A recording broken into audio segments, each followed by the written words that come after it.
Olá! Olá, Estamos aqui como vai a família? e você está aí. Você está aí, tem um meio, um transmissor pelo meio, Temos os mosquitos, né? mosquitos em vários lugares comendo minha perna. Hoje é o dia 29 de 11. 29 de 11. De 11, porque eu sou de Niterói. Não tem problema, né? Falar de 11, né? É, do 11, né? Deveria ser, né? De 11. Não, mas de 11 também. De 11? O que compromete? Do 11? Do 11, né? Porque seria De do 11. mês. Do Ah, mês. o mês 11. O Mês número 11, é o mês 11. Faz, Time, né? De 11, faz sentido. É. Então, De pode. 2023. Ah, mas é o ano de 2023. Ah, sim, verdade. Te Mas peguei não, agora. Não pegou, né? E também o dia também não tem, né? Seria estranho falar. Você é o 29 do... 29 de 11 do 2023. Mas é assim que fala, é 29 de 11 de 2023. Não, eu fiz o contrário. 29 de 11 do 2023. Eu falei de 11. Não, tô dizendo que, tipo, a lógica não se aplica, porque seria o ano, né? Sim, Então, também não, mas o dia também. Deve ser o 29. Ah, o 29, exatamente. Exatamente. Perfeito. Mas não é isso que está acontecendo. Porque mostra que quando eu for estar esclarecido de Xadalu, essa coisa será normalizada. Porque, como todos sabem, a linguagem causa efeitos muito importantes sobre o pensamento. Então, nós temos que normatizar a linguagem para impedir pensamentos maus das pessoas. Ah, Se é as pessoas claro. pensarem bem pela linguagem, elas não cometerão erros. Assim como aquela moça, Aniele Franco, né? Acho que é Aniele o nome dela, né? Aqui falou lá na merdaria. Buraco Negro. Tu viu isso? Vi. Eu falo que o buraco negro é uma expressão racista. Bem, eu acho que eu já falei isso várias vezes. É o problema? Tem uma nova, tá? Qual que é a nova? Foi a Marina Silva, Ah, uma tu mostrou, CPI. né? Da CPI. Não, é outra já. Outra já. Marina Silva na CPI, o parlamentar falou, caixa preta, como fala, ela criticou o cara, colocou ele numa posição, tipo, não, caixa preta é racista, não sei o quê. Porque a caixa preta é laranja, né? Não sei se vocês sabem, a caixa preta é laranja. Aí nego foi lá e recuperou, ó, nego já é expressão racista. Nego foi lá e recuperou a própria Marina Silva usando a expressão caixa preta no passado, né? É que eu vi falando, cara, tem problema demais, tem problema de menos para problematizador demais. E a linguagem parece ser o terreno mais... Porque permite isso, permite a pessoa com um trivial ela ser transposta para algum lugar de extrema malignidade, para algo assim que ela está falando que não tem nenhum conteúdo nem longínquamente associado com aquela. Ela pode ser racista, ela pode ser extremamente racista, ela pode ser mais ou menos racista, ela pode ser o normal do racista, ela pode não ter nenhum tipo de racismo. Ela vai usar essas expressões porque essas pessoas simplesmente não dizem porra nenhuma a ver com as relações raciais, simplesmente são Não, signos vazios. Só que as pessoas problematizam, porque tem uma vaga menção a algo que pode ser conectado de uma forma completamente esdrúxula com a ideia de cor. E isso é uma força... cara, isso está num nível tal que só quem fala isso, como eu falo, não tem nada que dialogar com você. Porque intelectualmente você está se demonstrando extremamente incapaz, porque está pegando uma questão completamente... Tá criando uma falsa questão e ainda tá com um discurso super mega moralizador. Eu não tenho nada a ganhar intelectualmente. É improdutivo, né? Eu não tenho nada a ganhar intelectualmente com você, nem moralmente. Nada. E é isso. Aquele caso clássico da Etna lá, né? Do tal do criado mudo, né? Que, porra, caralho, a Etna, a empresa conseguiu ventilar uma parada de uma forma tão, assim, forte. E pra tu ver como essa galera compra a ideia de maneira tão inquestionável, né? Simplesmente compra a porra da ideia, que acreditou-se, a própria comunidade acreditou que, tipo, era isso mesmo, o tal do criado mudo. Ou seja, se mostraram tão ingênuos quanto uma dona de casa da década de 30 ouvindo pelo rádio um comercial que garantia que o elixir do Nogueira lá curava diversas doenças, a banha do peixe elétrico, caralho, é 4. Porque simplesmente teve a mensagem que eu queria ouvir. sem nenhum senso crítico. Sabe uma coisa de que uma firma, na verdade, quer contar lorota para vender mais, né? E isso hoje pode passar. E por isso, nós estamos hoje, acho que mais bêbados do costume, porque começamos a gravar mais tarde. Né? Mas eu ia falar que uma coisa que eu vi outro dia, que me chamou bastante atenção, na verdade não é nenhuma novidade, mas é interessante observar como esse tipo de movimento se perpetua, né? Eu estava vendo uma reportagem da BBC, porque assim, essa galera que faz parte desse grupo que defende essa coisa aí, né? Eles falam que é letramento racial, né? Que é exatamente você evitar determinadas expressões que possam ser racistas, não sei o que e tal. E, em alguma medida, eu acho que a proposta é interessante quando ela tem fundamento. Beleza, né? O maior problema é quando faz-se uso desse tipo de justificativa para fundamentar absolutamente qualquer coisa, né? Que não tem fundamento, sacou? Uma coisa é, quando há fundamento, beleza, então a gente tenta ali se adaptar e tal. Eu não tenho o menor problema, assim, se uma pessoa vai se sentir ofendida por determinada coisa, determinado termo, e é melhor que eu não use aquele termo, né? É preferível que eu use. Aquilo não vai me ferir de uma forma que, porra, nossa, eu não vou usar, né? Entendeu? Assim, o que eu quero dizer? Da mesma forma como sei lá, uma pessoa que prefere ser chamada de ela, mas é claramente né, assim, uma figura masculina.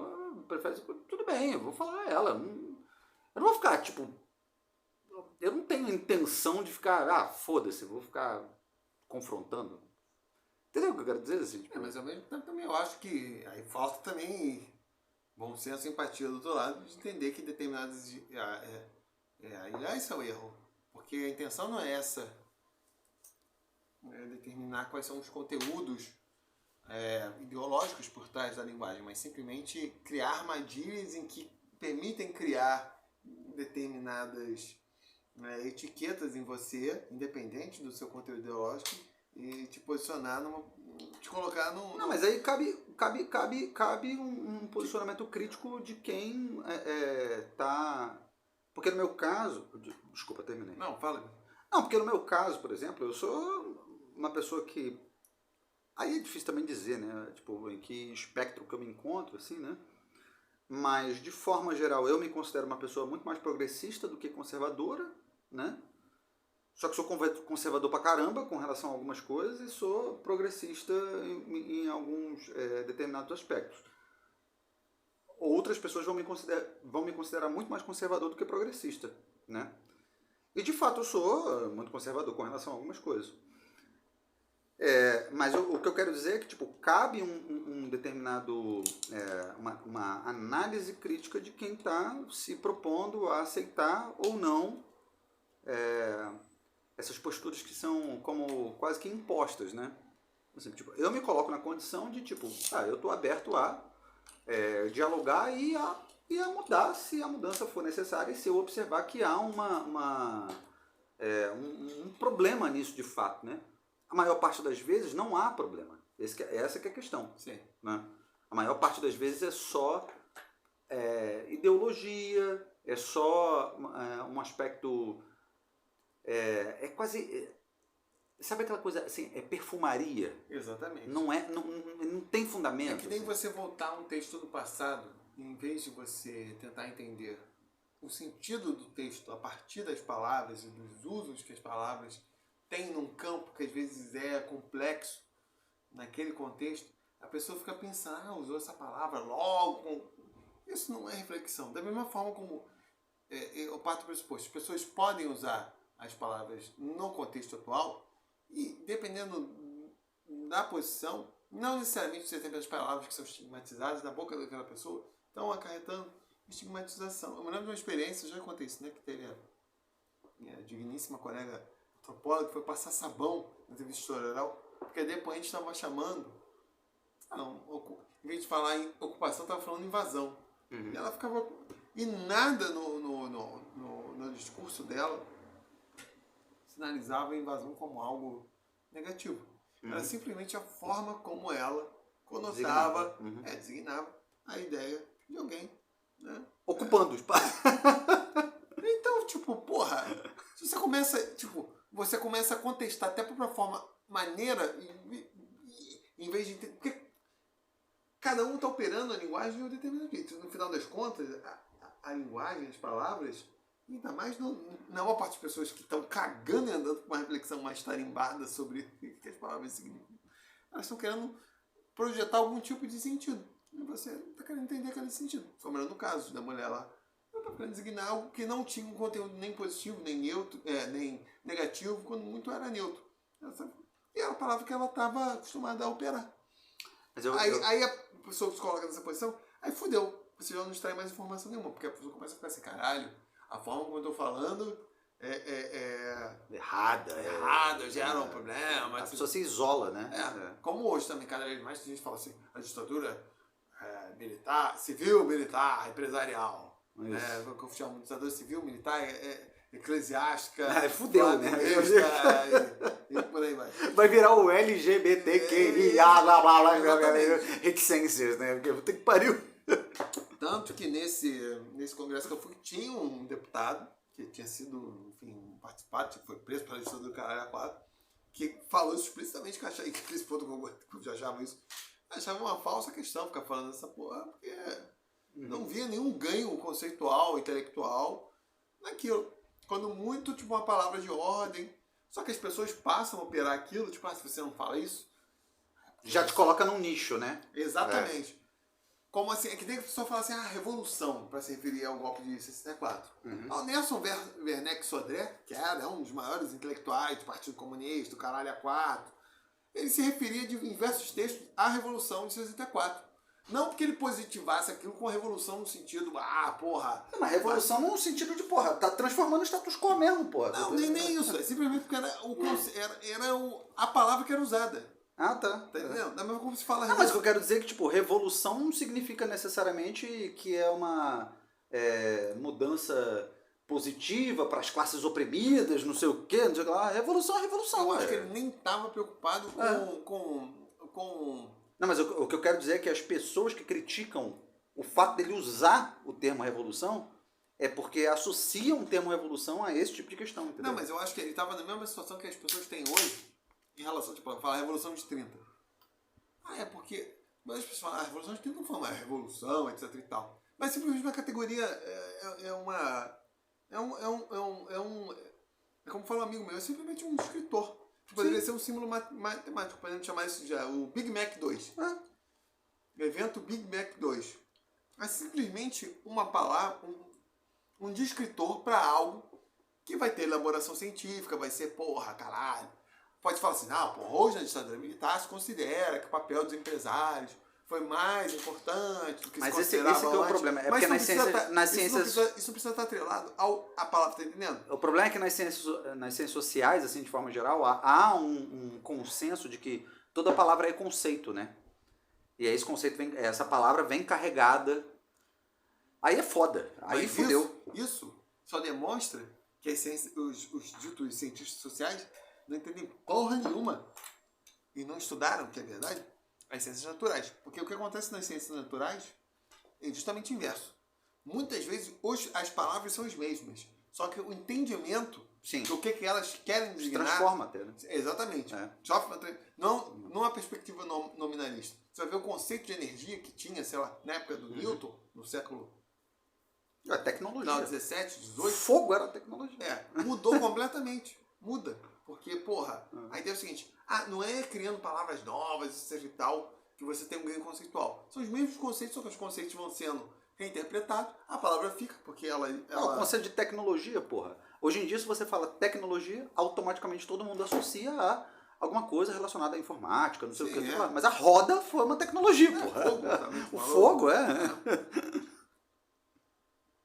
Aí cria essa perspectiva nominalista. Existe uma forma certa, porra, que corresponde à realidade, em vez de identificar isso como signos mais ou menos vazios, porque eles são, em alguma medida, determinados pelas condições sociais.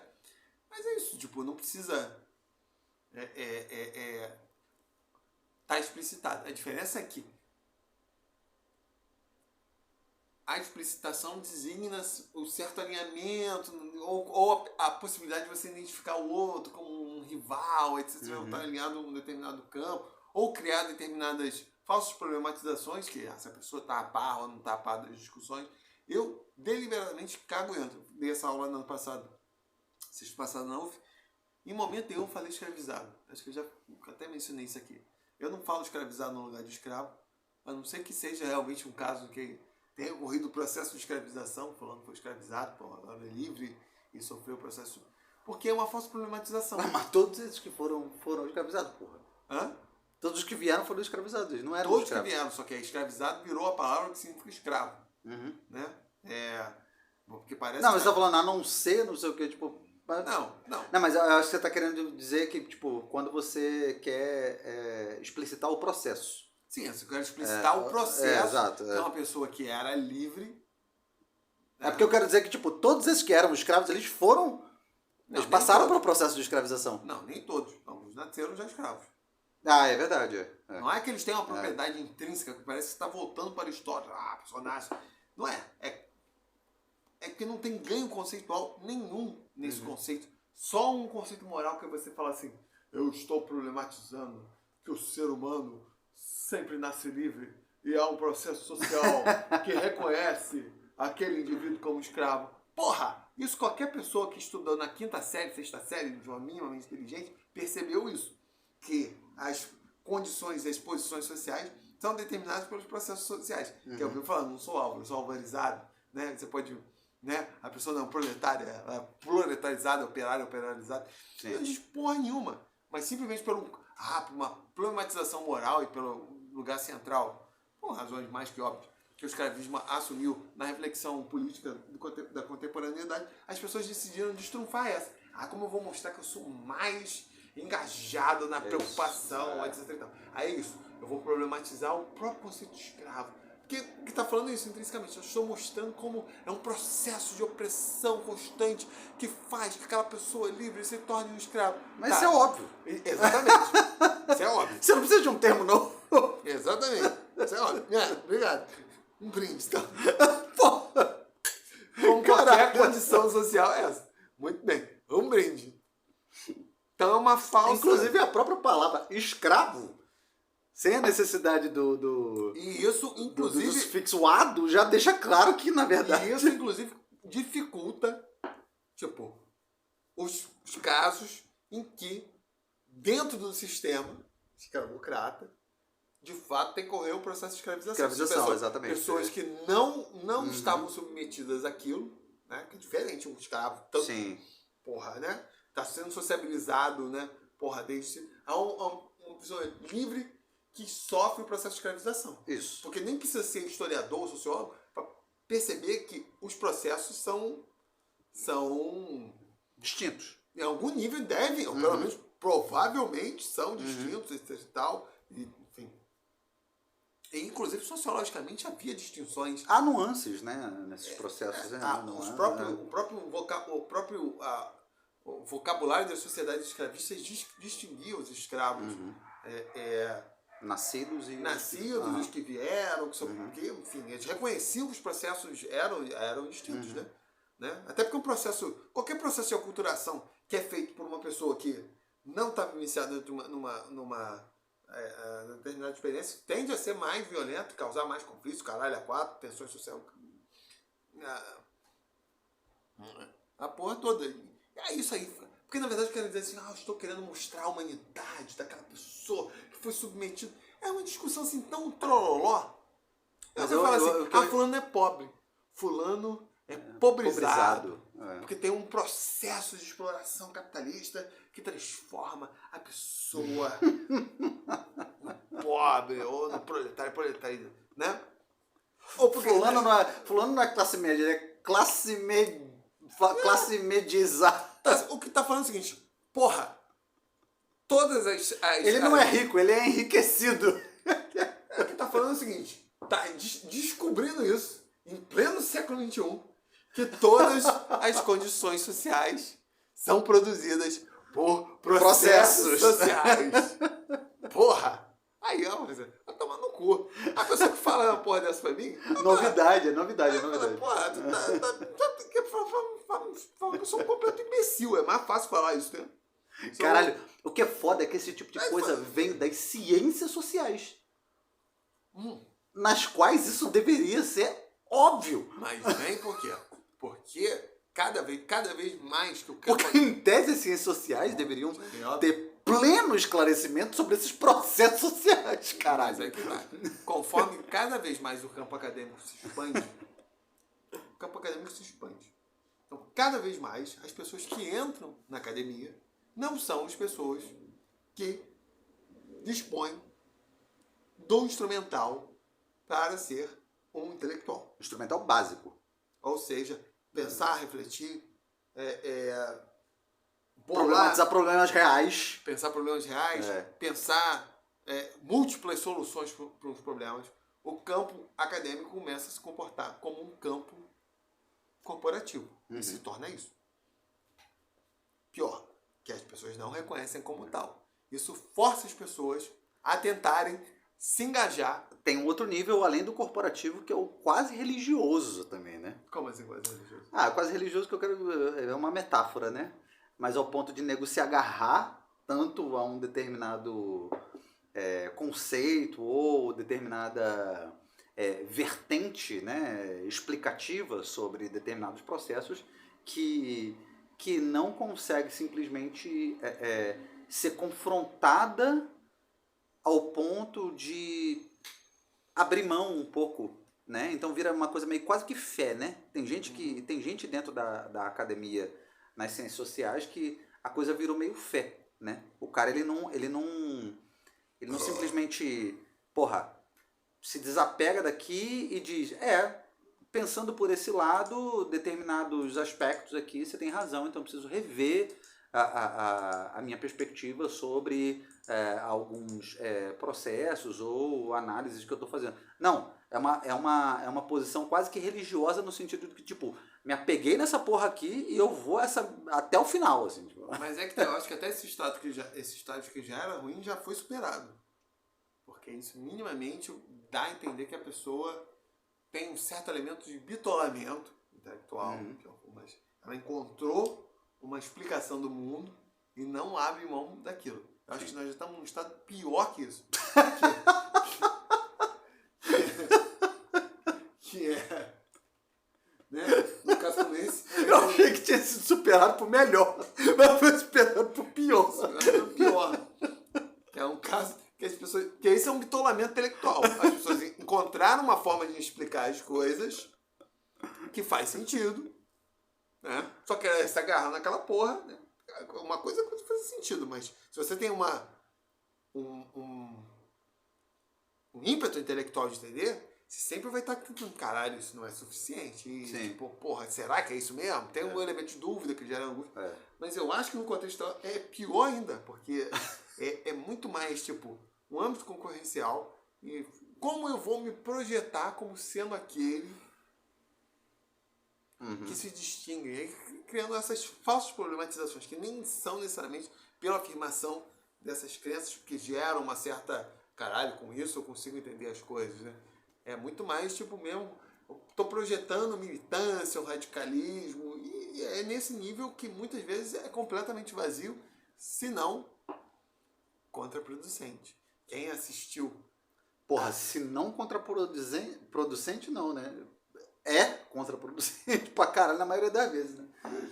Aí eu não sei, depende da constelação de uma porrada de força. Mas quem teve a oportunidade de dormir ou mexer no celular durante a minha aula, que foi dada agora, sexta passada, na Universidade Federal Fluminense. Na Oxford Fluminense. Na Oxford Fluminense, em Campo Grande, eu abordei um pouco dessas questões, porque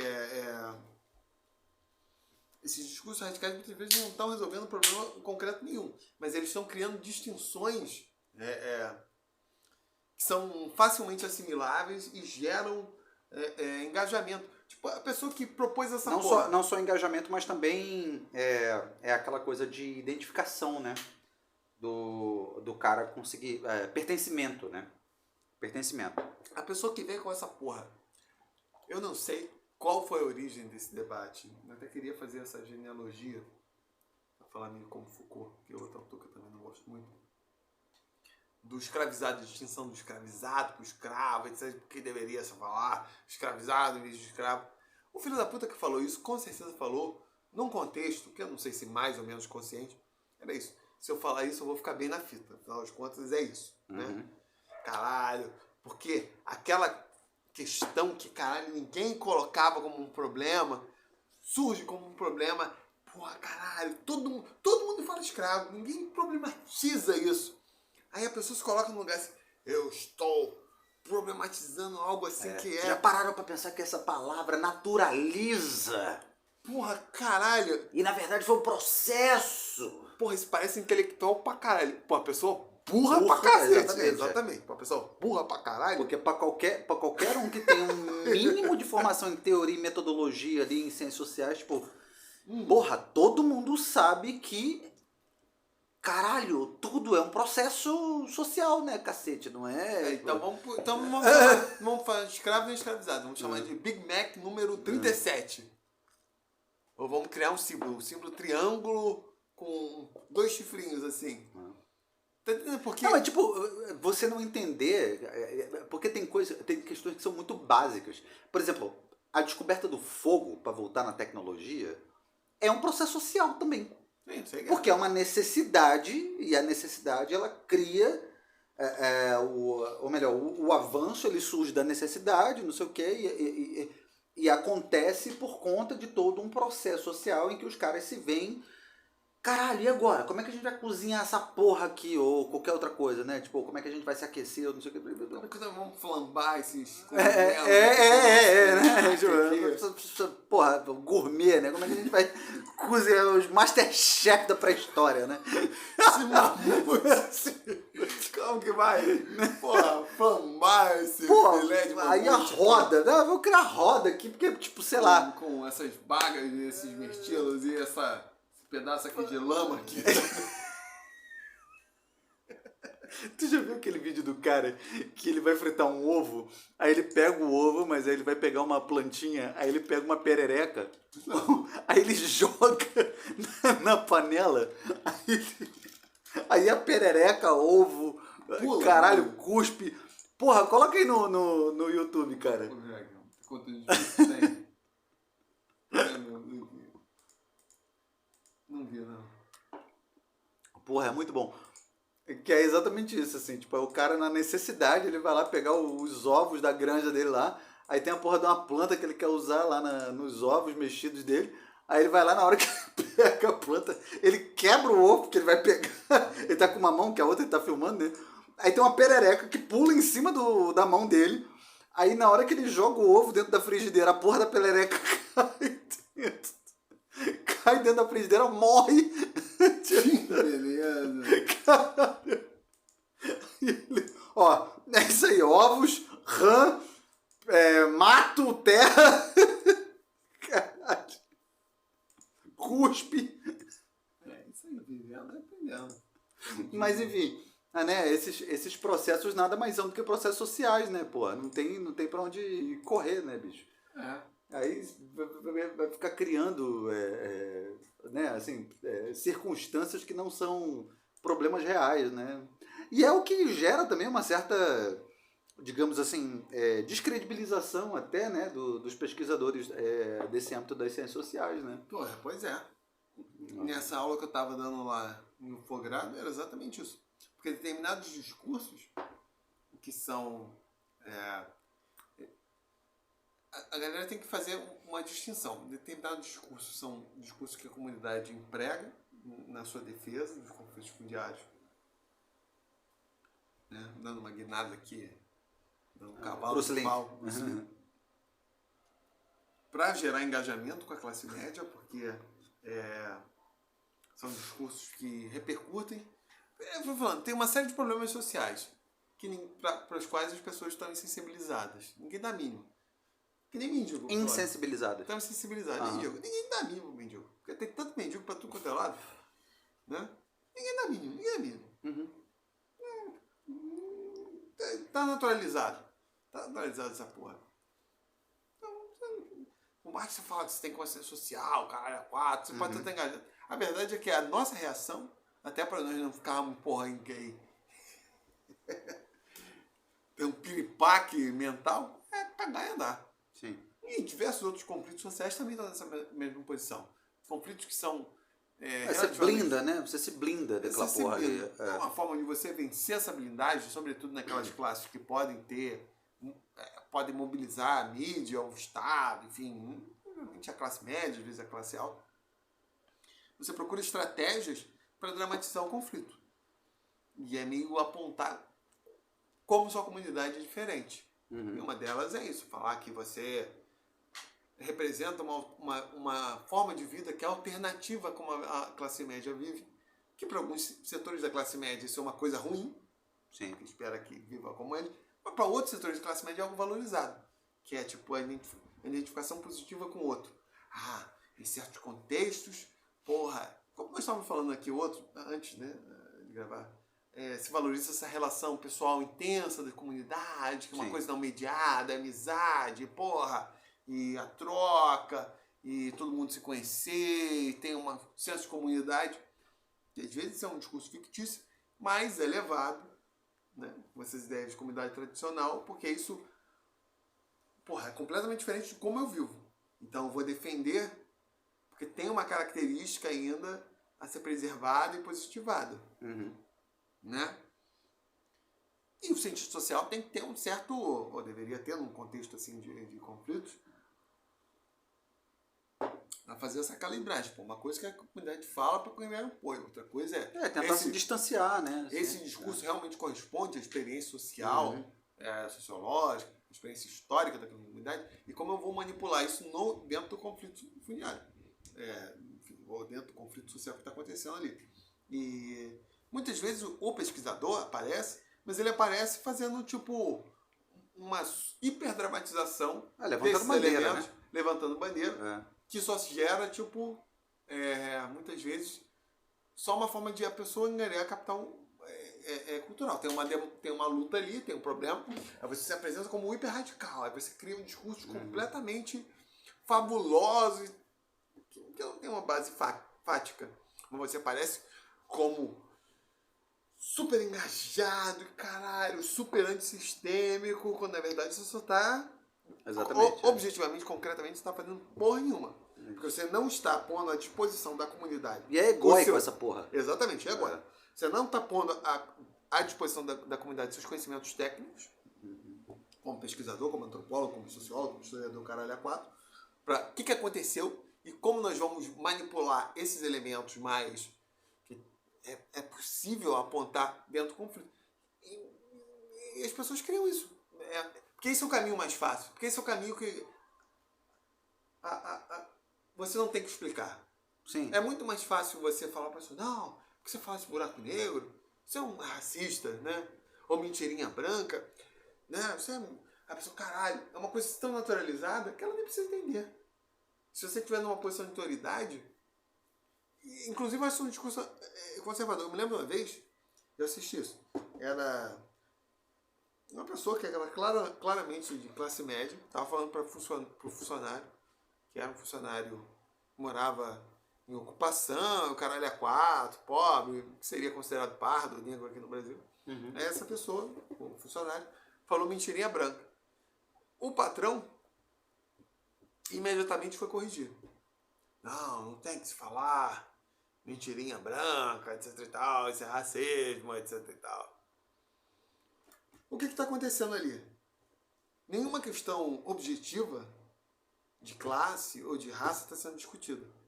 Na verdade, está se reproduzindo a mesma lógica social de que tem alguém superior que está falando. Exatamente.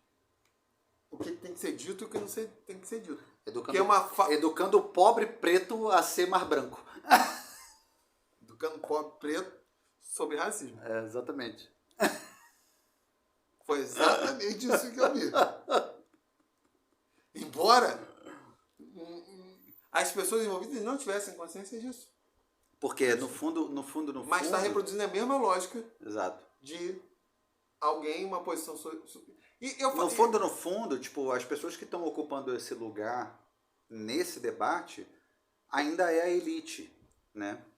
E, claro, há um processo de transformação que vai demorar muitos anos, porque, porra, a escravidão foi por 300 anos, né? Então, tipo, não é um processo que se muda da noite pro dia, né? A gente aboliu há 135 anos atrás, então, tipo, né? Demora mesmo, assim, né? Consequentemente, essa população não é a população que está ocupando os lugares da elite, né? E o que a gente tem nada mais é do que a elite dizendo como o preto tem que se comportar, né? Ou o que o preto tem que dizer, né? Em alguma medida, você já tem uma população preta ocupando esses lugares, mas na verdade essa população preta que acha que está ocupando com autonomia, nada está mais sendo do que a cópia daquilo que já foi dito pelo branco, entendeu? Assim, tipo, do branco culpa. Sabe aquela coisa da culpa da classe média, assim, tipo? Eu não sei, ou são estratégias que podem ser criadas mesmo, mas, tipo, militantes, enfim. Mas são, às vezes, estratégias que visam muito mais a ganhos pessoais do que mudanças estruturais. Exato. Porque, no final das contas, esse tipo de discussão, ela simplesmente se reporta à forma correta de falar, e não das questões objetivas, né? E esse tipo de debate não faz o menor sentido, porque as pessoas realmente estão vivenciando a multiplicidade de violência. Eu ia comentar uma coisa, antes da gente entrar... associadas ao racismo. Antes da gente entrar nesse assunto, assim, tipo, eu comecei a comentar, e o motivo pelo qual eu comecei a comentar é porque me chamou a atenção que esses dias eu me deparei com uma reportagem eu acho que era da BBC, né? De Londres? Ou é de Magé?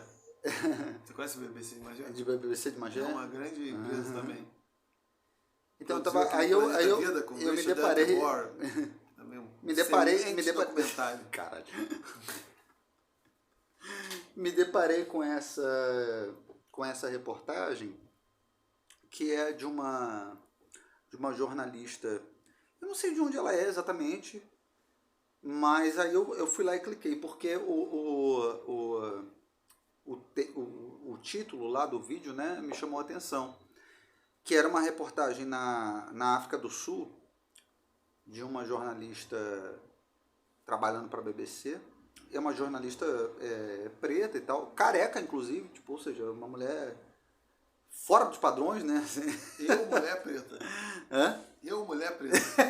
Exatamente. Sem barba.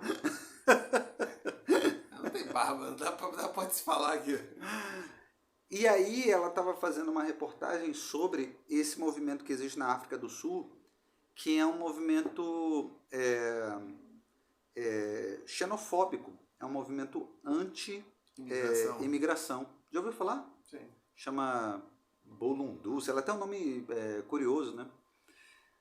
E que é um movimento forte anti-imigração que tem na África do Sul, que aparentemente a ideia não é que seja violento, mas é claro que tem muita violência envolvida naquilo ali, né? E o que me chama a atenção é exatamente o fato dessa galera, desses movimentos assim mais ali da galera, né, da esquerda, não sei o que e tal, e do movimento negro também, que acha, tem uma visão muito equivocada da África, né? Que eles acham que tipo assim, ai, nós somos irmãos, nós somos... Eles não entenderam que, na verdade, é uma perspectiva um tanto quanto ingênua, assim, né? De não entender que, na verdade, aquela população ali, por mais que eles estejam convivendo no mesmo continente e tal, mas eles são etnias diferentes, né? Então, esse movimento na África do Sul, que é um movimento super radical, né? Anti-imigração, cara, no final das contas é um movimento racista entre pretos, assim, tipo... Não, mas para além dessa questão étnica, acho que no caso assim, até transcende a questão étnica, embora tenha um componente, ela diz muito mais a questão de classe. Porque, por mais que os negros da África do Sul, obviamente, tenham sofrido a experiência do apartheid, da discriminação e tal, eles vivem em sociedades, da mesma forma o negro americano, em que provém para eles, relativamente, uma parte significativa do resto da população mundial, um padrão de vida superior. No caso da África do Sul, dos negros da África do Sul. A África do Sul é bastante da superior. África, do continente africano, é um dos países, porra. Apesar de, obviamente, mais bem desenvolvido, assim, tipo. O cara que tá na África do Sul, sendo negro, mesmo assim vivendo um padrão muito inferior, tipo, aos brancos e tal, enfim. Ainda assim é superior de outros lugares, como Angola, Moçambique e tal. Sim. E isso é uma tendência que se manifesta sempre. As pessoas que estão estabelecidas vão tentar atribuir seus problemas a quem está tentando entrar no sistema outsider. Porque é um tipo de violência. Isso que é foda, que as pessoas fazem leitura da violência sistêmica, né? Violência em termos quase moralistas, assim, individualistas. É porque, enfim, pode ter algum tipo de relevância no nosso trato pessoal, mas esses comportamentos são determinados, aí sim, por questões sociais maiores, né? É uma violência sistêmica que, em determinados contextos, vai se refletir num nível pessoal. E a galera, às vezes, romantiza determinadas lutas, acha que existe, tipo, ali uma consciência intrínseca. O cara é negro, logo existe uma consciência da igualdade do africano, o oprimido. Isso é mentira, isso é balela, porra. Qualquer pessoa que estudou minimamente o percurso de qualquer movimento que era considerado oprimido, essas instituições são criadas também, tipo, mesmo entre os fudidos tem instituições que é mais fudido ainda, né? Porque isso tem a ver justamente com a lógica sistêmica, né? Tipo, que às vezes estão para além. Não é uma questão racial propriamente, muitas vezes, né? Às vezes são lógicas sistêmicas que vão se reproduzindo, tipo aqui no escravismo brasileiro. Uma das frentes de ataque às populações indígenas eram os quilombolas. Uhum. Porque era a pessoa que os escravos tentavam fugir do escravismo. Uma parte dos escravos aqui no Brasil, como na América como um todo, eram homens, que havia uma taxa de masculinidade enorme, e o sistema não se reproduzia. Então, fugiam, não tinham mulheres, atacavam e tentavam fugir para as fronteiras do sistema, onde havia menor risco de eles serem capturados. E aí é uma lógica, porque ele é uma mulher. Sim. Ataca quem está ali na fronteira, são os indígenas. Isso não pode ser entendido em termos assim, até para desqualificar. Olha só a merda que os escravos fizeram. Porque isso é um tipo de consequência de um sistema já violento, caralho, a quatro, que vai... É um processo, é um processo o quê? Social, né? Mesmo no momento de contestação... Eles não estavam atacando, eles eram atacadizadores. Eles foram feitos... Um processo de negação do sistema, que seria se o cara fugir, né? Implicava ali para as margens, mas aí se não tem mulher, aí é isso. Aí quer ter acesso a mulheres. Pô, vai atacar grupos que estão ali na fronteira, que são às vezes mais frágeis ainda, e vai cometer violência. Mas isso é uma cadeia estrutural que vai determinando uma série de violência. E caberia os cientistas sociais mostrarem isso, que tem uma lógica. E essa discussão vai falar, porra, como é que se constroem sociedades em que esses elementos de violência, de exploração, caralho a quatro, são mitigados e entender como isso acontece. Porque se você projeta assim, não, o cara é negro, é escravo, aí projeta o cara com uma mentalidade assim, do que fica uma idealização do que deveria ser. Exato. E da luta. Isso não existe, cara. Como daqui 100 anos também vão olhar pra trás e vão falar assim, eles deveriam ser assim e tal. Como deveria ser? Tinha um professor meu lá na Rural que ele falava que ele odiava o termo resistência, né? Ele falava, resistência pra mim é resistência de chuveiro. Eu me lembro... Eu me lembro que tinha gente que falava, tipo, essas pessoas tipo eu, que no próprio escravismo tudo virava resistência. O escravo peidava, etc. Para mostrar que o ar que ele respirava com o senhor, tudo. Essas coisas têm que ser matizadas, saber o que. Ficava assim uma banalização. Porque nem todo movimento era um movimento necessariamente de resistência. muitas vezes era um movimento de sobrevivência, na real. Assim. Sim, ou de soluções individuais e tal. Exatamente. Então, pelos próprios horizontes de como... É que você vê, tipo, a gente enxergando hoje em dia, olha para aquilo ali e estabelece, não, nossa, aqui era uma coisa... Porque não necessariamente o cara estava tentando revolucionar e transformar a realidade, assim. Ele só estava, na real, vivendo a vida e... No nível, inclusive, da maior parte dos movimentos que são revolucionários, eu acho que os agentes individuais nem têm essa percepção. Podem ter, tipo, os intelectuais, algumas pessoas, ou algumas pessoas que estão mais engajadas, mas de forma geral, os agentes individuais têm uma perspectiva bem mais limitada mesmo, porque elas querem melhorar. Pragmática, individualista e tal. Não e às vezes como consequência... Pode ser coletivista, mas dentro da perspectiva do que vai melhorar para um grupo muito... Essa é uma projeção meio irrealista de como as coisas se dão, né? Eu ia comentar uma coisa que eu acabei esquecendo, que era outra coisa, na real. Eu ia falar sobre o que eu ia falar?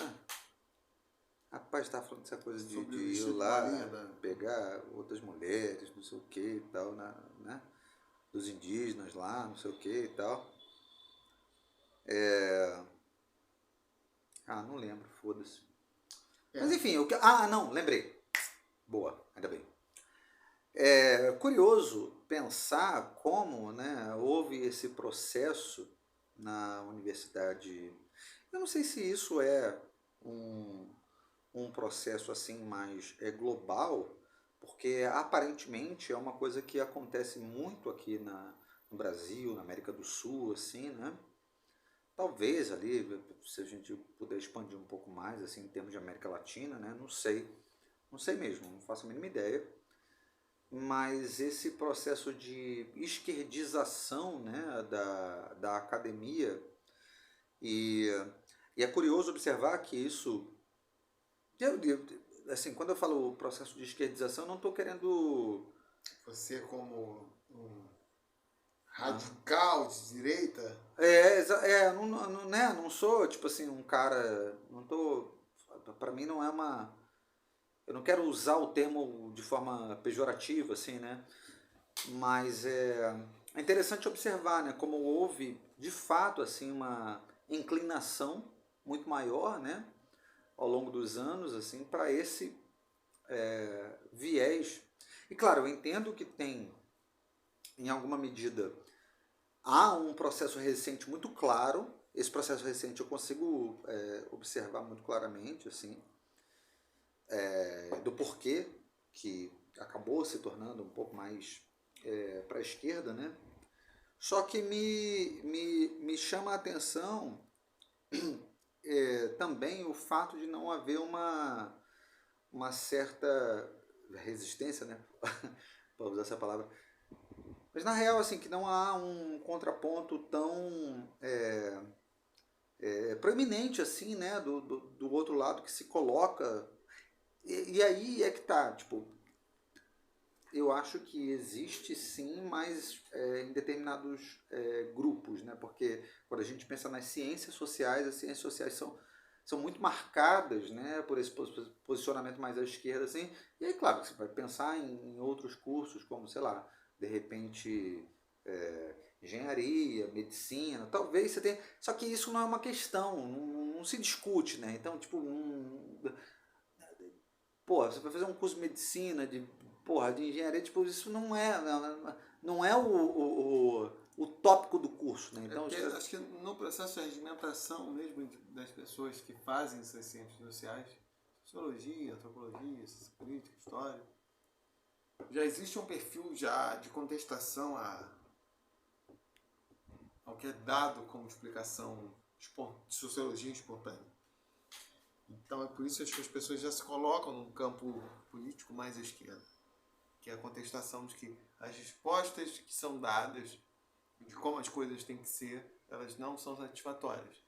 E isso provavelmente já demonstra uma certa tendência ao não conformismo, etc. e tal, que estaria mais atrelado.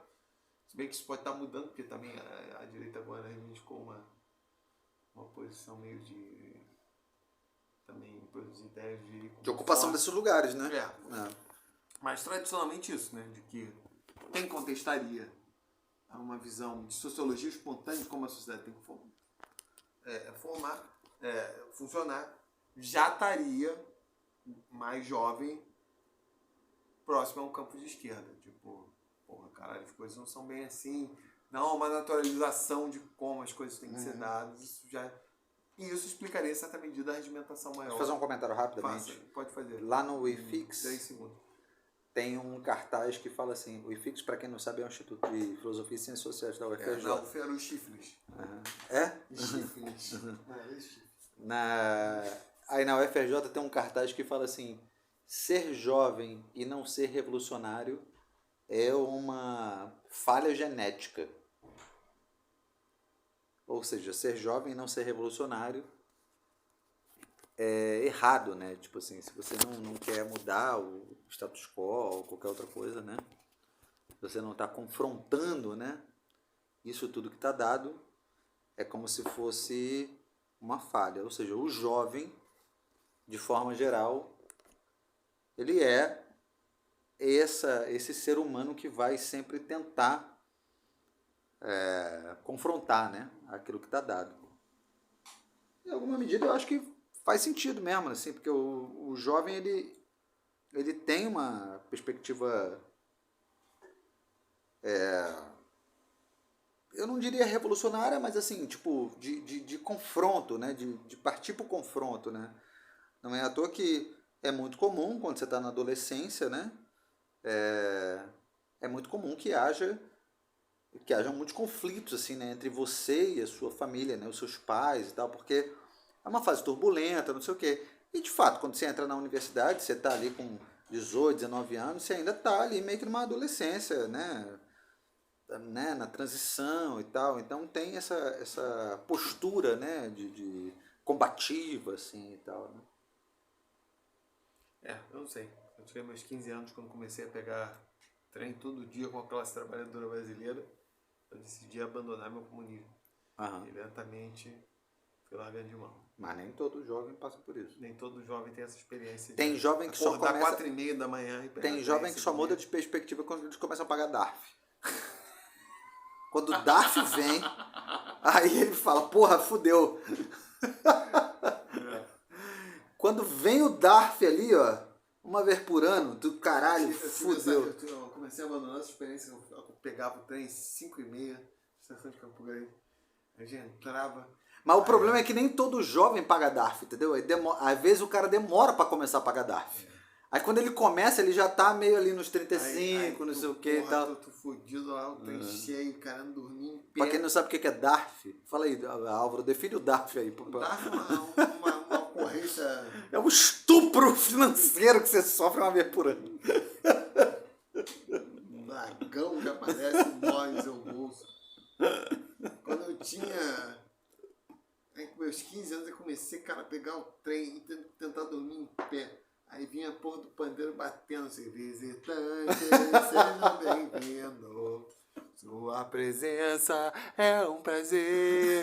Com Jesus estamos dizendo. Aí vinha o cara com o gancho da balinha do coração. Porra, tio. Que aliás é boa pra caralho essa balinha. Era boa, mas a ganchada não era. Te dando uma ganchada nas costas, porra, cotovelada, depois vinha a balinha Halls, caralho. E porra, aquelas. Porra, caralho, eu falei, cara, eu perdi a fé na classe trabalhadora brasileira. Aí eu comecei a sair daquilo, aí comecei a ficar mais cético conforme. Aí tive contato com o movimento estudantil, aí fudeu. O movimento estudantil que estava mais interessado na base, se os americanos iam ter acesso à base aeroespacial de Alcântara, do que, porra, se nós íamos conseguir ter um bandejão na porra da escola. Eu falei, não dá pra levar essa porra a sério, não. Aí eu virei esse rabugento conservador. Reaça que eu sou até hoje aqui. Mas é isso, né? Tudo também é uma questão de perspectiva, né? Porque você é uma pessoa de bom senso. Você, por exemplo... Visitante, seja bem-vindo. Como é que você se definiria hoje em dia, politicamente, assim? Tipo, eu? Quer dizer, politicamente eu não sei se é a palavra ideal, né? Mas em termos... Como as pessoas entendem o que é política, né? Porque, assim, eu tava conversando com um amigo meu outro dia... E ele falou que ele me vê como uma pessoa de direita, né? Eu te vejo como de direita também. Hã? Eu te vejo como de direita É, também. mas em que sentido? É porque as pessoas veem essa porra como uma ofensa. Então, eu acho que as pessoas que acreditam, isso é difícil avaliar. Elas acreditam em um certo modelo nas instituições democráticas como elas estão imperfeitas e que, quando muito, elas são aperfeiçoáveis, mas assim, sem nenhum tipo de mudança radical. Até porque as mudanças radicais vão gerar mais incertezas do que progresso. Elas podem, eu acho, ser classificadas como de direitas. É que a direita ficou uma coisa completamente louca ultimamente. Eu nem tô preocupado com isso, assim, tipo, Né?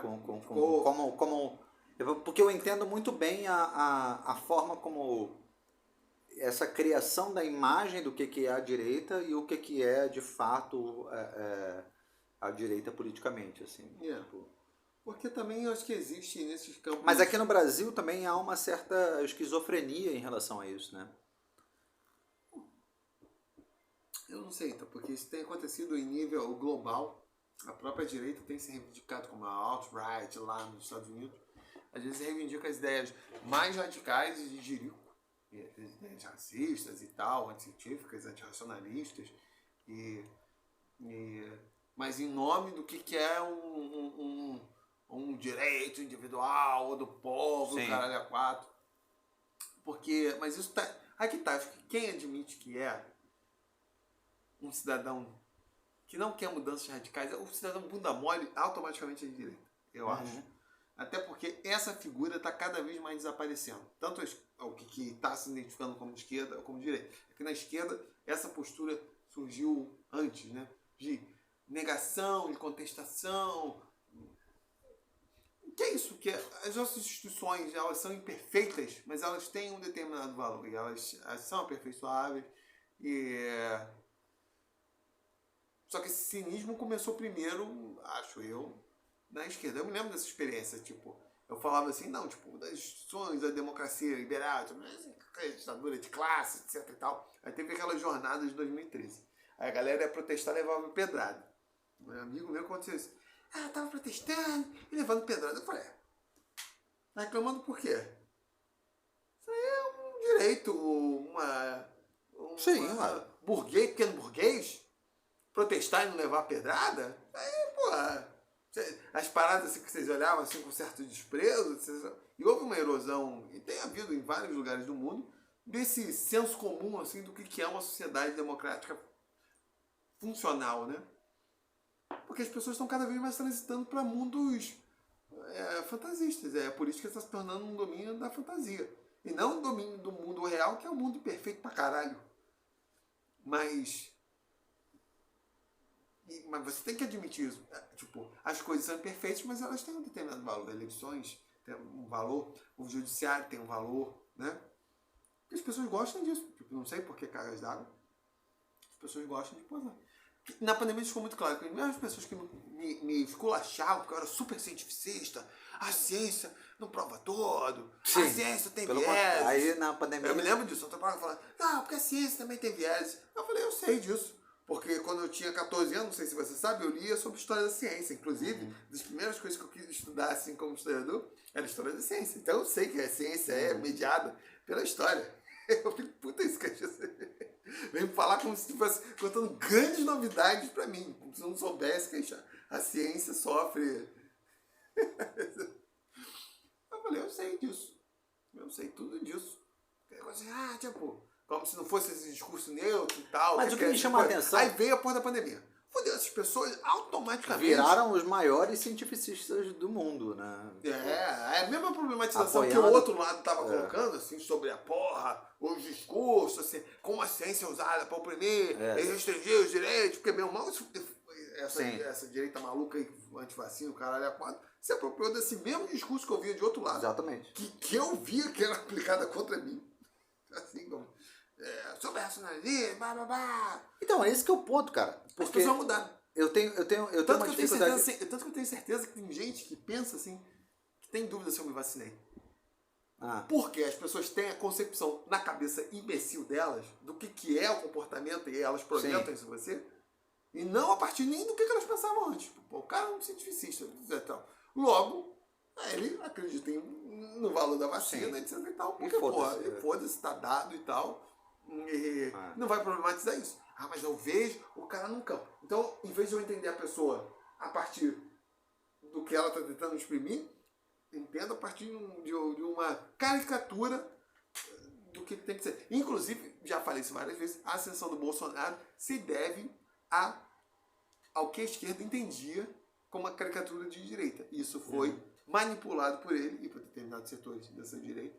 E souberam identificar. É isso que é entendido assim, porque é mais fácil entender. Uma caricatura é mais fácil de entender do que um retrato complexo, com suas contradições e tal. E foi isso.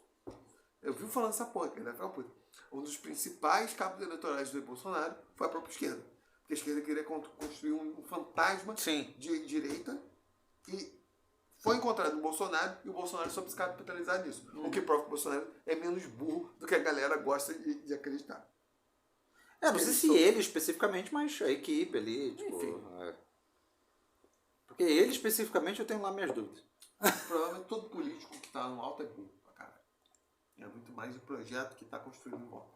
E é isso. Sobre as coisas que... Digo, é claro que para você ser um político que alcance determinados níveis, assim, algum nível de inteligência você precisa ter. Sim, claro. Porque esse cara não é um idiota completo. Assim, que é outra fantasia também que eu vejo muito direto na esquerda. Eu falo, qualquer pessoa que exerce poder,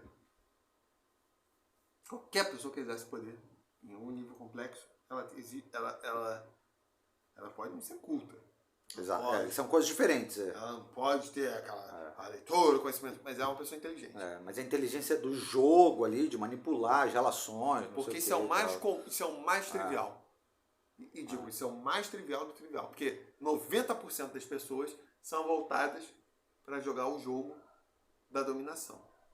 E não o jogo da compreensão.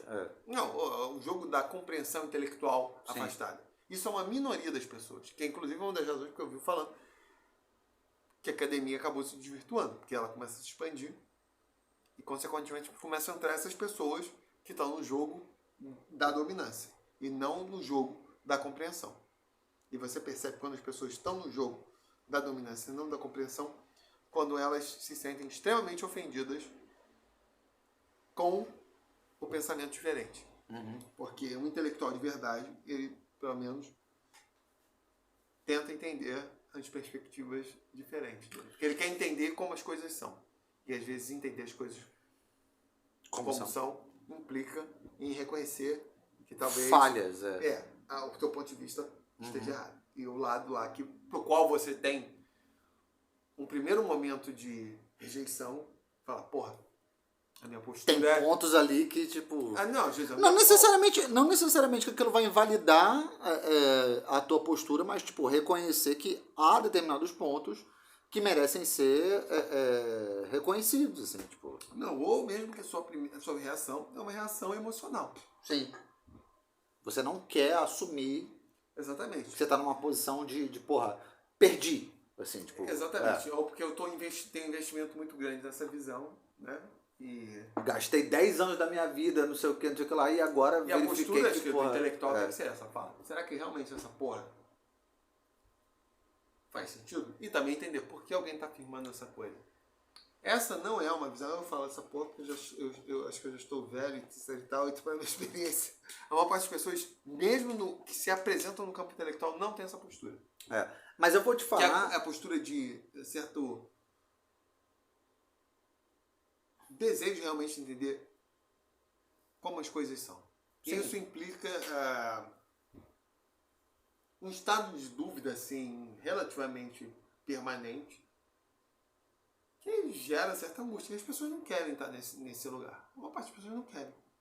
Elas não querem. Porque elas fazem parte do jogo da dominância. Existem determinadas hierarquias, existem determinadas verdades, e eu quero criar consenso, e eu quero estar bem na fita, e eu quero explorar o que que eu percebo, que a galera que eu vi isso aqui, eu vou ficar com uma coisa. A maior parte das pessoas estão nesse lugar. Primeiro porque a maior parte das pessoas, e esse é um ponto, porque isso não se apresenta como tal. A maior parte das pessoas são conservadoras. Sim. Ou para fazer a regência verbal correta, a maior parte das pessoas conservadora. A maior parte das pessoas é conservadora. Você sabe que uma vez eu fiz concordância em inglês e o cara me corrigiu? Mas no inglês também é meio foda, né? Porque eu pensei exatamente no português. Eu pensei na concordância em português. O cara, tipo, não. No inglês eu falei, United States is. Em vez de. Não, mas aí tudo bem, eu entendo, que é o complexo. Essa porra da concordância. Mas enfim, também, foda-se.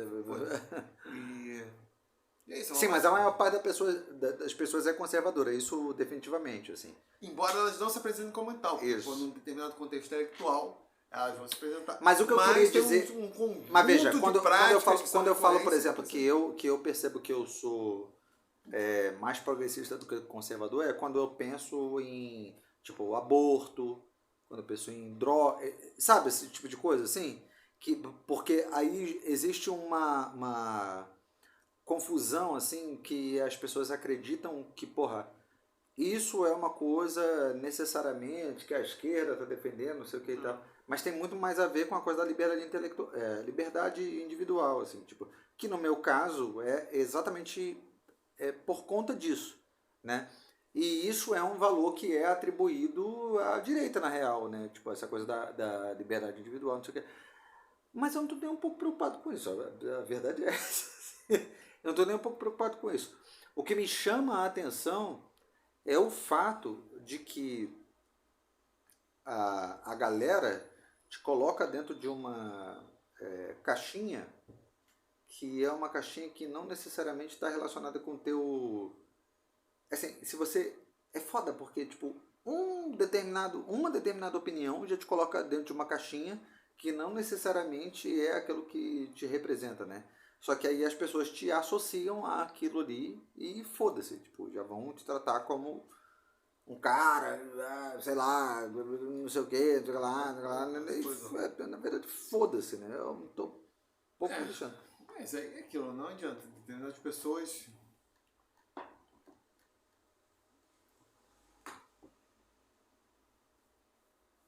Pelo menos eu acho isso, tipo, se você tem uma perspectiva, você quer entender as coisas, não adianta.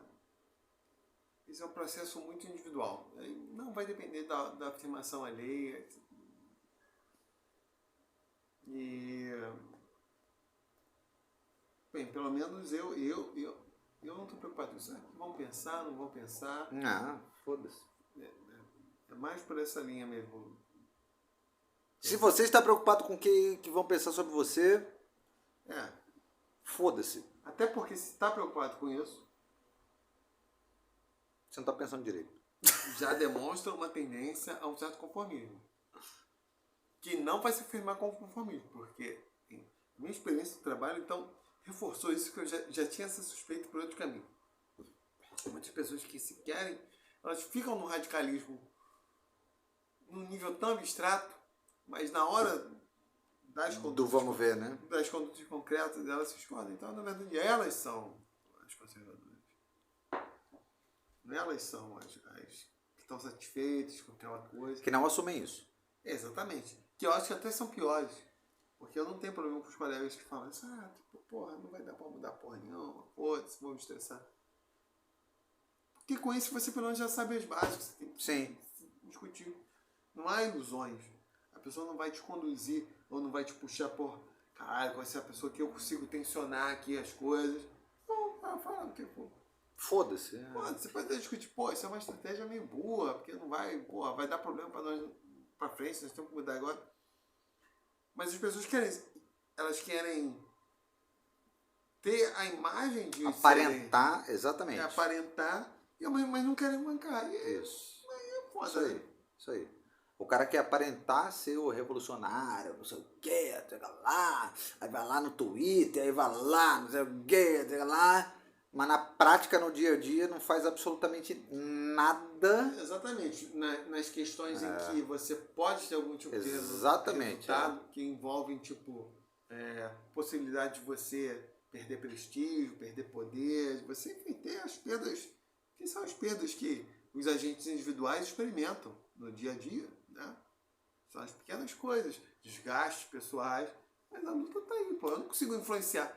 Não é à toa que uma das razões que eu acho que tem havido essa radicalização do discurso político é que as pessoas não têm mais essas instâncias de manifestar o poder no nível mais local, mais micro. Então elas projetam a política para um nível quase clubístico. Então fica aquela coisa da política como a ilusão do poder. Se for o Lula, se for o Bolsonaro, está representando o meu projeto político. Mas isso não é política, porque você não tem influência nula sobre esses processos. Tá lá na puta que pariu, tem outras pessoas, né, manipulando isso. Isso não é política real nossa, que você pode atuar como agente individual e causar as pequenas melhorias ou os pequenos problemas também.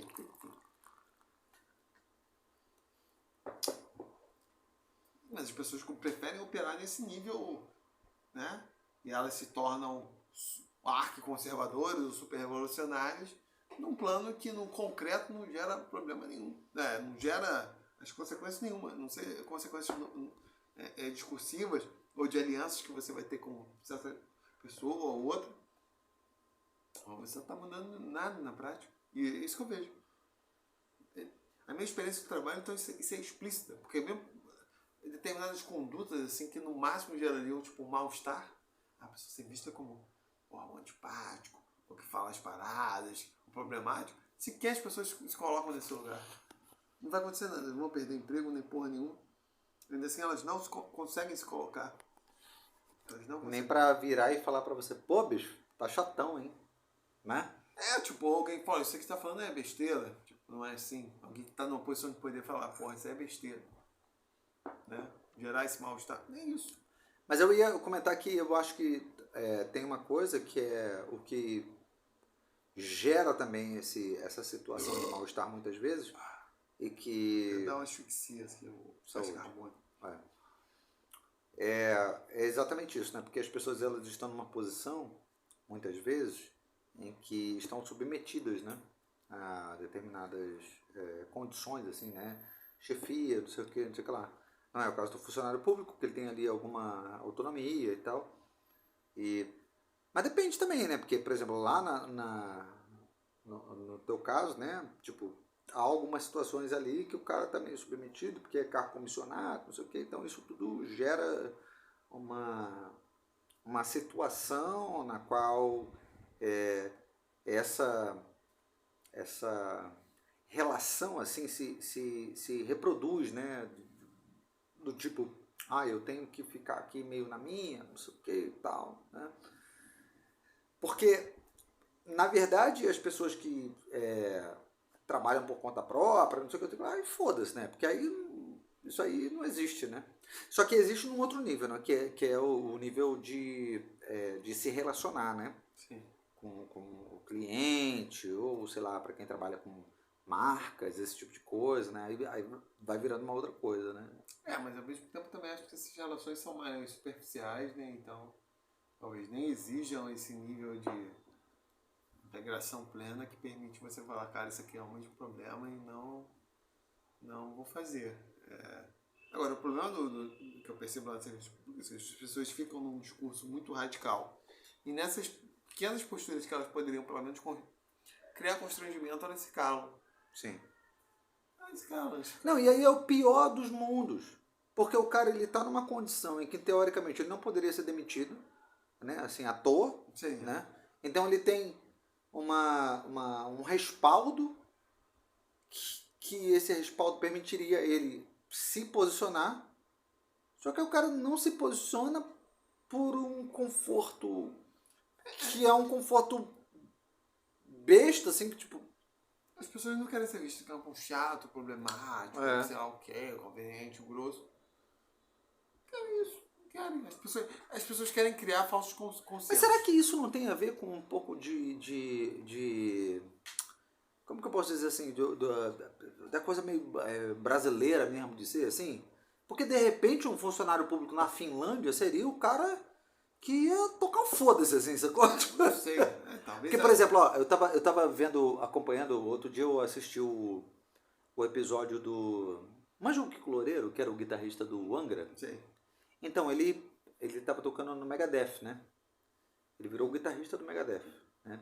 E todo mundo sabe que aquele cara lá, como é que é o nome dele? O Dave Mustaine, é chato pra caralho, né? Tipo, contrata, demite uma porrada de gente, não sei o que e tal. E o Kiko tava tocando há 8 anos com o Megadeth.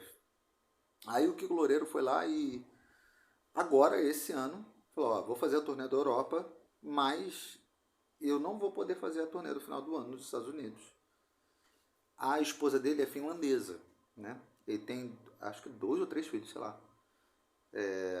Tipo, a base dele, na verdade, assim, tipo, da família é na Finlândia, né? E na Finlândia tem uma coisa que, tipo, o pai é muito importante. Tem uma coisa que tipo, não dá pra negligenciar, tipo assim, ser pai. Tem uma parada que é, tipo, tu é pai, tu tem que estar. Não tem essa, tipo, é a mãe, não sei o que, não sei o que lá. Ele, porra, isso é o que eu presumo, né? Ele foi percebendo essa pressão que provavelmente rolou da mulher, que é finlandesa. Então começou a rolar uma pressão do tipo, cara, tu não tá presente. A filha dele com 1 ano de idade, não sei o que, tipo, porra, ele quase perdeu o nascimento da filha dele, por exemplo, porque tava fazendo um show. Ele fez o show, aí tipo, 3 horas depois ele tava lá no hospital, ele quase perdeu o nascimento da filha. Aí tipo, rola uma parada assim, aí ele tava falando assim, tipo, ele saiu do Megadeth, ele falou, tipo, ó, eu vou sair porque a minha família precisa muito mais de mim agora do que o Megadeth precisa de mim, né? E tipo, num mundo, assim, ideal, né, você pensa, caralho, o cara abandonou o Megadeth, que é tipo a banda, caralho, com projeção internacional, não sei o que, não sei o que lá. E o cara que é um guitarrista brasileiro conseguiu chegar nesse ponto, não sei o que e tal, mas abandonou a parada, né? Abandonou no sentido porque, porra, a família dele precisa dele, né? E eu imagino que ele tenha sentido a pressão do que a sociedade finlandesa coloca, no sentido, a sociedade que eu quero dizer, não a sociedade como um todo, mas assim, tipo, a esposa em alguma medida colocou essa pressão, porque ela é finlandesa, né? Aí estava comentando sobre o fato de que o ministro lá das... Tipo assim, eu não sei o nome, mas tipo assim, o ministro das Forças Armadas, o ministro da guerra lá. Quando estourou a guerra na Ucrânia, e porra, a Finlândia... Porra, o cu da Finlândia ficou, tipo, não passava nem Wi-Fi, né? Tipo, caralho, estourou na Ucrânia, pode ser que esses caras venham pra cá, né? Aí o cara, que era o ministro que em tese cuidaria desse tipo de coisa, o filho dele tinha acabado de nascer. Então ele teria direito de tirar a licença. E eles lá têm uma licença de tipo 6 meses, sei lá. Tipo assim, um pai, né? O cara não pensou 2 vezes. Foda-se. A guerra na Ucrânia estourou, ele foi lá e tô tirando licença. Porque era a hora dele tirar a licença. E a população apoiou. A população falou, é isso mesmo. É a tua família. Foda-se. Mas no caso, como esse, exoneraria o ministro. Não, ele não foi nem exonerado. Ele saiu do cargo. Mas no caso, como eu falei, então outra pessoa, já que o cara goza, volta que é 6 meses, mas então tem outro. Mas foi o que aconteceu. Foi o que aconteceu. Ele saiu pra cuidar da família e entrou um outro ministro. Foda-se. Vai ser assim, então beleza. Mas tá bom, foda-se. O que eu quero dizer é que tipo, o cara ele nem pensou 2 vezes em tipo, caralho, tem que ponderar aqui, não sei o que. Não, foda-se, é a família. Do que? E a família e a população achou o máximo, não sei o que, é isso mesmo, tá certo, isso aí. não sei o que e tal. Família acima de tudo. Família acima de tudo. Tipo isso, né? E aí eu fico pensando assim, tipo, porque isso é um cálculo que ao mesmo tempo é super frio, mas é super passional, né? Só que aí o Kiko Loureiro estava comentando uma coisa que eu achei interessante, assim, o comentário que ele fez, que foi o seguinte: a Finlândia é um país que não tem recurso natural, né? Então eles investem extremamente no capital humano, né? Já que não tem recurso natural, investe assim, de forma absurda no capital humano. Isso significa dizer o seguinte, que tipo, uma criança que acabou de nascer, ela precisa ter uma estrutura muito foda familiar, porque essa criança que acabou de nascer vai virar, tipo, um profissional sinistro de alguma área, seja lá qual for, né? E para isso acontecer, os pais precisam estar, tipo, presentes ali, não sei o que lá, né? E aí vira um ciclo. Porque o cara, o ministro que abandonou essa parada, ele tem essa consciência, tipo, já é uma mentalidade dos caras, assim, né? Aí eu fico pensando, né? Será que, tipo, aqui às vezes não rola, o que é um pouco o contrário também, né? Da gente. Essa coisa de ser tão apaixonado por alguma coisa que a gente não leva em consideração as outras questões e a gente acaba se apegando a determinadas. Entendeu o que eu quero dizer assim? Como assim se apegando? É porque a gente acaba se apegando a determinadas. E especialmente quando você alcança algum lugar na sociedade, assim, né? Porque aí você, tipo, vê que, pô, caralho, pô, eu consegui alcançar, tô nesse lugar que, porra, a grandíssima maioria da população não está.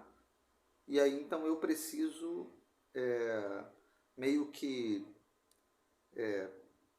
estar nesse lugar, assim, tipo, provar a necessidade de eu estar nesse lugar, né?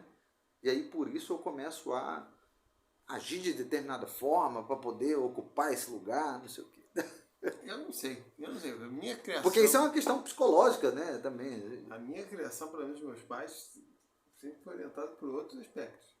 Inclusive, na perspectiva deles, na medida do possível, mas que era... Eles se privariam de determinadas coisas para proporcionar para os filhos aquilo que seria possível. Tanto que nós saímos de esteropédica, que para meus pais, tanto meu pai quanto minha mãe, foi uma decisão ruim. Eles ficaram mais longe do lugar de trabalho, porque em Campo Grande teria melhores oportunidades de escolas, etc. E tal. O que no meu caso serviu só até um dado período da adolescência. Depois a gente foi para outro lugar, mas era o que era factível naquele momento. Então, eu não sei. Na perspectiva, sei lá, do brasileiro médio, talvez não seja. Mas também o brasileiro médio também é bem... Não tem uma perspectiva... ou se tem de um elemento dramalhão assim. Que pelo menos na minha família, a perspectiva é sempre estar indo para frente. E isso determina uma série de outras escolhas. Inclusive, que é uma das razões que eu pensaria em ter filho. Tipo, um elemento que eu pensaria para ter filho é o seguinte: meu filho tem como ter uma condição de vida melhor que a minha? Que é o mínimo. Ele tem que viver melhor que eu. Precisa viver muito melhor que eu. Sim. Ele tem que estar vivendo melhor que eu. Uhum. Que eu acho que até viveria. Se as condições econômicas pudessem ser reproduzidas.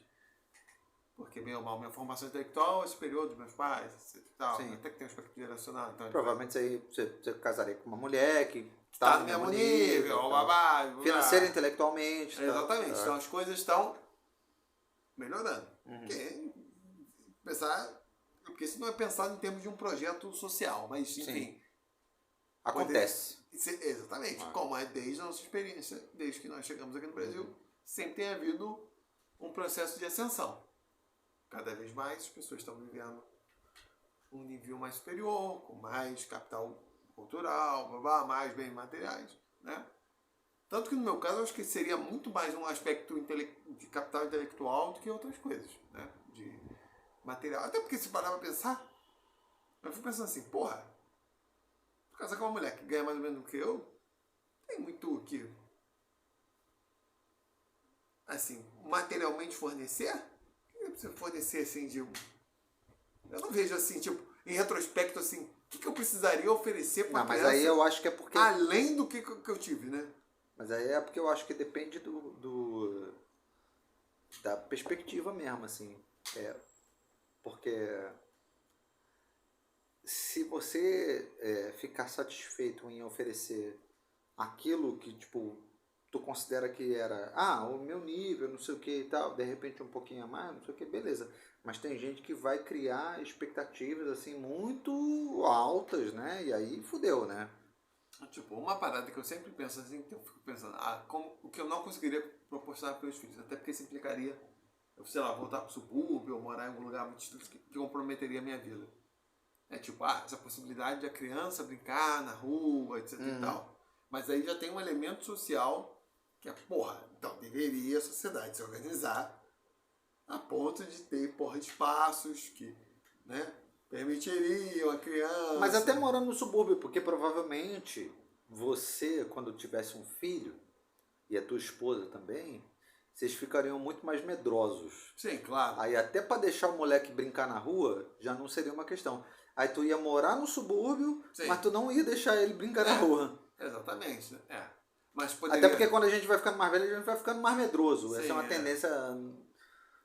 mas porra, sei lá, tem mais espaço, mas enfim, até daria pra pensar. Vamos mudar para um outro bairro que tem ali um espaço maneiro pra criança poder ali, tipo, tal. Que pra esse é um elemento, tipo, que eu sempre penso assim, que eu tive na minha infância seria bastante importante dar pra... Sim, oferecer isso. Só que aí que tá, começa a acender uma coisa, porque mas aí também já não tem mais a ver com renda, já não tem mais a ver... Porque já vai passando por um lugar assim... Não, ou tem a ver com a renda, mas teria que ser uma coisa tipo, porra, já entra no nível... Teria que ser rico pra poder, porque teria que estar vivendo num ambiente rico aí. Porque não tem como controlar essas porra. Essas coisas são sociais, tipo já entra no domínio de uma pessoa que tá no... Então, a sociedade tem que prover espaço pra, porra, a criança poder brincar, etc e tal, até brincar tranquila, né?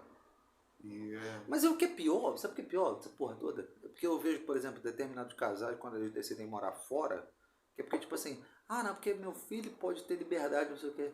Só que a verdade é que, tipo, criança em países na Europa ou nos Estados Unidos, elas não brincam na rua. Sacou? Tipo, nego quer ter uma liberdade, tipo, não, porque eu quero que meu filho tenha liberdade. Criança na Europa não brinca na rua. A não ser que seja, sei lá, num bairro pobre, fudido. Talvez. Né? Pô. Porque da minha... A criança não brinca na rua na Europa, cara. Da minha cara. perspectiva, isso era uma coisa meio, né? Deveria ser assim pra... Deveria ser normal, né? Enfim, não sei. Mas não é, tipo... Me fala aí um país que é comum na Europa. Vamos aos Estados Unidos, porque os Estados Unidos é, tipo... Até porque eu não fui na Europa. Hã? Eu não fui na Europa. Né? Não. Isso quer dizer, porque tipo, muitas vezes as pessoas comparam os Estados Unidos e a Europa, né? Mas, tipo, os Estados Unidos é completamente diferente, né? Mas, tipo, vamos à Europa, assim, como modelo. Que é o que a gente acabou adotando aqui, né? Assim, de alguma forma, assim, nas Américas e tal. Inclusive os Estados Unidos, né? Mas, tipo, pensa num lugar na Europa que é comum você saber que, tipo, a molecada... Andorra. Porra, só se for, né? San tipo, Marino. Esse país desse tamanho, né? Tipo, San Marino. Liechtenstein, tipo, Andorra. Como é que é aquele outro? Aquele que é dos milionários lá, é o... Vaticano. Hã? Vaticano. Não. Luxemburgo? Não, é o outro, é o... europeus é grande. Mônaco, né? Mônaco porra. não tem espaço. Mônaco é só. Às vezes você atropelada por uma Ferrari ali no GP ali. Não dá. Mônaco não dá. Nem pela Ferrari, o cavalo da Ferrari atropelado. Mônaco não rola, não. Mônaco, o cavalo está lá, não é? Andorra, San Marino. Né? E rola Liechtenstein. Porra! Aí nem rola. Quando criança, eu ficava fascinado, porque eu ficava procurando no mapa da Europa esses micro-estados. Assim, ficava olhando assim, caralho, quando eu achei, caralho. O meu é alegria quando eu A minha prima mora na Itália, ela mora em Nápoles, que é a parte pobre lá da Itália, né? Cara, o filho dela não fica na rua, não. Imagino, né? Nápoles é foda, né? Não é desse jeito que o nego pensa, assim, tipo, caralho, porra. Essa é aquela que nasceu em New Jersey. A Lulucci, que perdeu o inglês dela, que não fala mais inglês. É foda, né?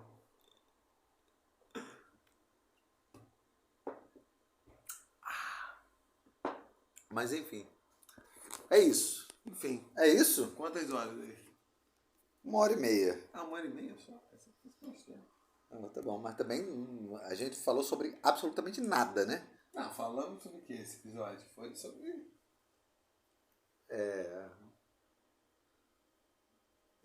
Lutas raciais que não são lutas raciais. Não são, né? Aqui me mandaram... Dá um tchau aí, antes de você... Eu quero dar um tchau a todos. Quero desejar um Feliz Natal para a família de vocês. Feliz Natal. Feliz Natal! Daqui a pouco eu escrevi minha crônica, vai estar no blog lá sobre... Papai Noel não gosta de criança colecionadora.